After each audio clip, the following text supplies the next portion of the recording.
dirahmati Allah, duduknya saya di sini akan sedikit menyampaikan atau sedikit menjelaskan mengenai pentingnya apa itu menuntut ilmu atau thalabul ilmi. Nah, seperti cerita turunnya surat Al-Mujadalah ayat 11, yakni berkenaan dengan majelis Rasulullah di Masjid Nabawi pada hari Jumat. Waktu itu datang sejumlah sahabat ahli Badar yang biasanya diberi tempat khusus oleh Rasulullah SAW. Nah, saat ahli Badar ini datang dan mengucapkan salam, mereka menjawab salam, akan tetapi dari sebagian orang itu tidak memberikan mereka tempat duduk, tidak memberikan ahli Badar tersebut tempat duduknya. Maka Rasulullah SAW pun memerintahkan sahabat lainnya untuk bangkit dan memberi tempat duduk bagi ahli Badar tersebut. Nah, orang-orang munafik kemudian menuduh Rasulullah SAW ini tidak adil. Rasulullah lantas menjelaskan bahwa mereka yang berlapang-lapang dalam majelis dan bangkit untuk memberi tempat duduk ahli Badar akan diberkahi Allah. Allah pun lantas menurunkan surat Al-Mujadalah ayat 11 yang berbunyi, Bismillahirrahmanirrahim. Ya ayyuhalladzina amanu idza qila lakum tafassahu fil majalisi fasfahu yafsahillah. Fil majalisi fasfahu yasfahillahu lakum wa idza qila anshudhu fanshudhu yarfa'illah. Wa idza qila anshudhu fanshudhu yarfa'illahu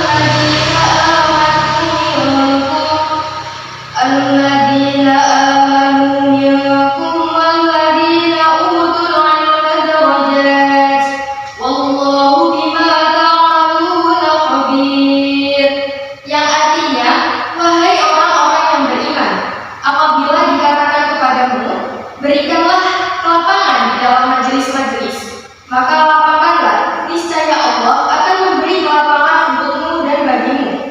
Dan apabila dikatakan, berdirilah kamu, maka berdirilah, niscaya Allah akan mengangkat derajat orang-orang yang telah beriman di antaramu dan orang-orang yang diberi ilmu beberapa derajat. Dan Allah Maha teliti atas apa yang telah kamu kerjakan. Al-Mujadalah ayat 11 juga menyebutkan pentingnya ilmu. Dalam buku Islam Disiplin Ilmu oleh Al-Rahusma, ilmu dalam pandangan Islam adalah suatu kebutuhan yang harus diraih oleh setiap muslim lainnya.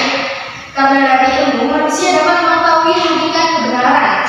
Oleh sebab itu, kedudukan ilmu dalam pandangan Islam menurut ulama berdasarkan Al-Quran dan hadis adalah wajib. Nah, diriwayatkan dari Anas bin Malik radhiyallahu anhu, Rasulullah SAW telah bersabda.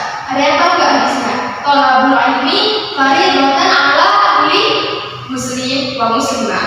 Nah, yang artinya menuntut ilmu adalah suatu kewajiban bagi setiap individu muslim atau muslimah. Nah, untuk keutamaan menuntut ilmu sendiri juga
Nah, misalnya teman-teman majelis ini semuanya kan rata-rata masih sekolah ya, masih ada yang sekolah SMP atau SMA dan juga ada juga yang masih SD gitu kan.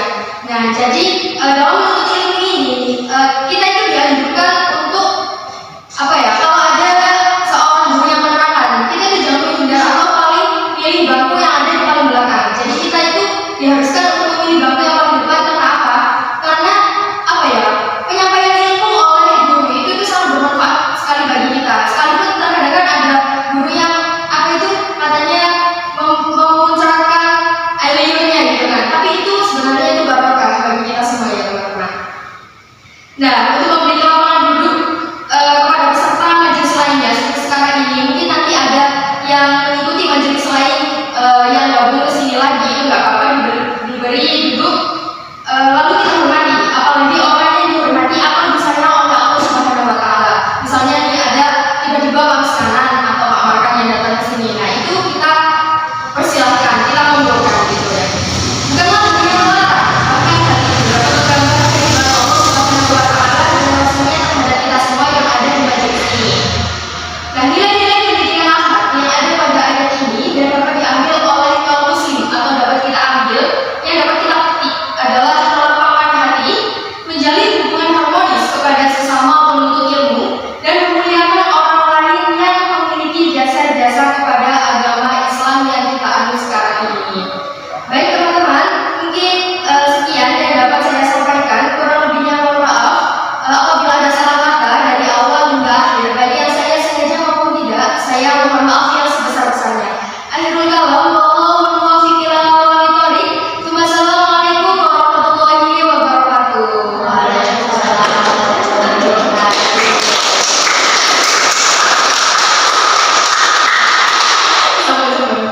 Retorika dalam konteks sejarah. Yang pertama ada sejarah dalam sejarah Yunani. Yunani merupakan tempat kelahiran atau tempat retorika pertama kali diperkenalkan. Hal itu telah disepakati secara konvensional oleh retoris. Tempat kelahirannya yaitu tepat di Syracuse, daerah Sisilia, yang diperkirakan pada tahun 476 sebelum Masehi. Tokoh yang dianggap berjasa kepada kelahiran retorika adalah Corax. Corax dikenal sebagai seorang ahli penyusun argumen dalam berbagai perdebatan pada lembaga-lembaga pemerintah dan hukum pada zaman itu. Dia terkenal dengan doktrinnya yang disebut dengan doktrin general probability atau doktrin tentang kemungkinan-kemungkinan yang paling umum. Karena pikirannya yang demikian cemerlang itu, Corax dijuluki sebagai bapak pendiri retorika. Dan kemudian pikiran-pikiran Corax itu dikembangkan oleh muridnya Tisiasis di Yunani. Dalam perkembangannya retorika selanjutnya pada abad ke-5 sebelum Masehi, tokoh-tokoh yang memberi perhatian terhadap retorika yang patut diperhatikan pada saat itu karena ajaran antara lainnya seperti George, Exoptaros, Plato, Aristoteles, Cicero, dan Quintilian. George terkenal dalam retorika sebagai tokoh yang memperkenalkan pentingnya bunyi bahasa sebagai unsur yang dapat memperkuat tuturan dalam mempersuasi. Kemudian sejarah Romawi. Pada masa Romawi kuno, ilmu-ilmu tentang retorika sudah banyak berkembang. Pada masa ini, retorika sudah memiliki banyak dasar yang kokoh dan tokohnya menghasilkan karya yang lengkap dan sangat mempersuasi. Pada masa Romawi ini, retorika telah muncul ilmuwan yang banyak dikenal pada era saat ini atau era modern sekarang seperti Cicero, Aristoteles, dan masih banyak lagi. Karena mereka menghasilkan pemikiran mengenai retorika yang lebih luas, namun hanya mengambil praktis-praktisnya saja. Kemudian yang ketiga ada abad pertengahan. Nah, pada retorika zaman ini ditandai dengan perubahan sistem pemerintahan yang berubah dari pemerintahan yang berbentuk republik menjadi pemerintahan dengan kekuasaan absolut. Kekuasaan berada di tangan kaisar. Dengan sistem pemerintahannya demikian, membuat kebebasan berpikir dan berbicara untuk mempersoalkan dan memperdebatkan hal-hal yang berhubungan dengan kebijaksanaan pemerintahan itu tidak ada lagi. Hal itu terjadi pula dalam sistem parlementer, yaitu berubah menjadi lebih bersifat teknis dan juga terbatas. Keadaannya demikian mengakibatkan retorika sebagai wahana untuk kegiatan pemerintahan tidak mempunyai peranan lagi. Peranan retorika hanya terbatas pada pembicaraan yang bersifat seremonial saja. Umumnya digunakan untuk membicarakan masalah gaya bahasa. Dengan demikian, peranan retorika baik dalam bidang pemerintahan maupun dalam peradilan semakin pudar, sehingga retorika tidak lagi mengalami perkembangan yang menggembirakan. Nah, peranan retorika yang masih penting dan menjadi menonjol adalah dalam bidang pertunjukan dan pengembangan. Sehubungan dengan pengembangan, seseorang menerangkan bahwa seorang ahli retorika yang baik adalah seseorang yang mempertahankan kebenarannya, memerangi dan membetulkan kesalahan, serta menjelaskan sesuatu yang ada dalam kitab yang telah dianutnya. Nah, kemudian untuk selanjutnya yang keempat ada abad modern. Pada awal-awal abad sesudah Masehi, retorika tidak begitu berkembang. Baru mulai abad ke-17, di Eropa mulai muncul tokoh-tokoh yang dikenal sebagai orator kenamaan, antara lain Oliver Cromwell dan Lord Bolingbroke. Cromwell merupakan tokoh retorika termasyhur pada pertengahan abad ke-17 tersebut. Retorika biasanya berkembang pada masa-masa krisis. Demikianlah pula kemunculan Cromwell di Inggris itu. Dalam mengajarkan teknik retorika, Cromwell mengatakan bahwa dalam melaksanakan retorika ada beberapa hal yang penting dan harus dipelajari. Yang pertama, harus mengulang hal yang penting. Yang kedua, harus menyesuaikan diri dengan sikap lawan. Kemudian yang ketiga, bila perlu tidak menyinggung persoalan apapun.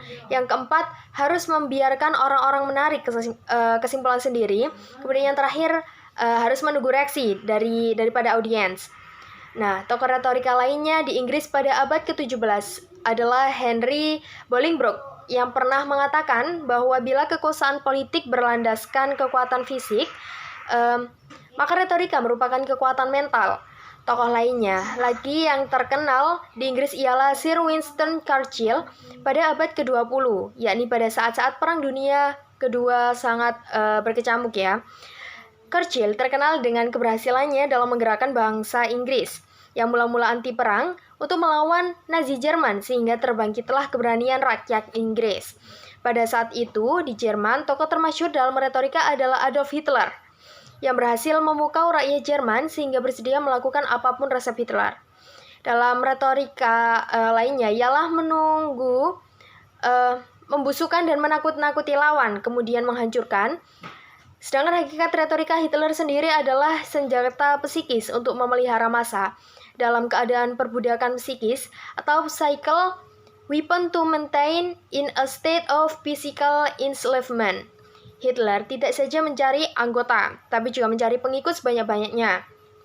Nah, bagi Hitler sendiri, mereka tak perlu sadar, tak usah berpikir, asalkan mereka ikut-ikutan. Asal bergerak aja, tidak usah semuanya menjadi anggota partai. Demikian Hitler. Di Perancis sendiri, yang dianggap sebagai mimbarwan yang terbesar pada abad ke-20 ini adalah Jean Georges.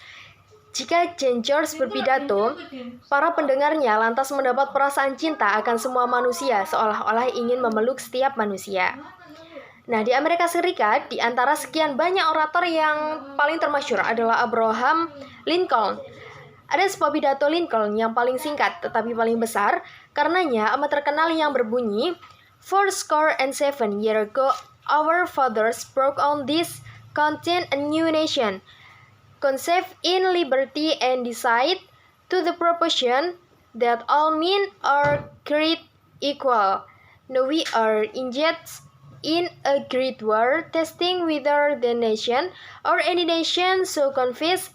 Kemudian yang kedua, ada pidato dari segi tujuan dan juga persiapan. Yang pertama dari segi tujuan. Nah, dari segi tujuannya, pidato dibagi menjadi empat jenis, yakni yang pertama ada pidato informatif, yang kedua ada pidato argumentatif, yang ketiga ada pidato persuasif, dan pidato kreatif. Nah, pidato informatif sendiri merupakan pidato yang bertujuan untuk menyampaikan informasi penting atau pengetahuan baru. Informasi atau pengetahuan yang diberikan kepada pendengar dengan tujuan agar para pendengar mengetahui, mengerti, dan menerima informasi tersebut. Kemudian, adapun teknik penyampaiannya relevan dengan jenis pidato ini adalah narasi dan eksposisi. Narasi yang dikemas dengan pengalaman tokoh atau pribadi merupakan hal yang sangat menarik.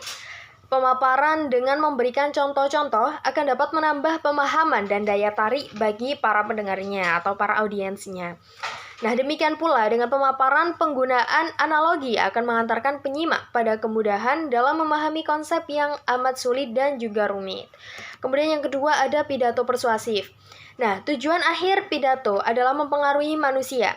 Persuasi adalah proses mempengaruhi dengan pendapat, sikap, dan tindakan orang dengan menggunakan manipulasi psikologis. Dengan begitu, orang tersebut bertindak seperti atas kehendaknya sendiri. Komunikator perlu mengetahui tentang faktor-faktor yang mempengaruhi kepribadian manusia.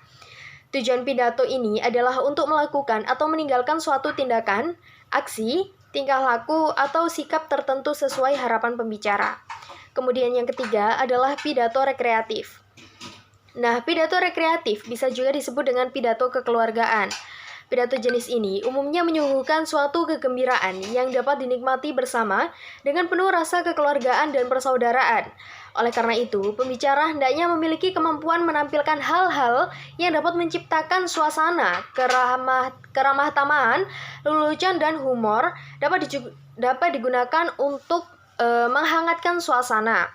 Tujuan pidato rekreatif ini adalah untuk membangkitkan suasana kekeluargaan baik berkaitan dengan kegembiraan ataupun kesedihan. Kemudian yang keempat ada pidato argumentatif. Nah, pidato argumentatif sendiri ialah pidato yang mengundang argumentasi, dalil, alasan, atau data untuk mendukung atau menolak suatu pernyataan opini, pendapat, atau keyakinan tertentu. Nah, untuk memperkuat daya terima argumentasi yang telah dikemukakan, dibutuhkan data-data yang faktual, statistik, bukti-bukti, maupun kesaksian. Kesaksian seorang pakar maupun tokoh yang lainnya. Nah, ada juga dari segi persiapan. Yang pertama ada pidato impromptu atau spontanitas. Nah, pada metode ini, pembicara tidak menyiapkan naskah atau tidak membaca naskah. Pembicaranya, seorang dai-nya hanya memikirkan masalah apa yang akan dikemukakan. Pidatonya benar-benar tidak dipersiapkan karena pembicara ditunjuk secara mendadak untuk menyampaikan pesan pidato di depan umum. Kemudian yang kedua ada pidato manuskrip atau naskah.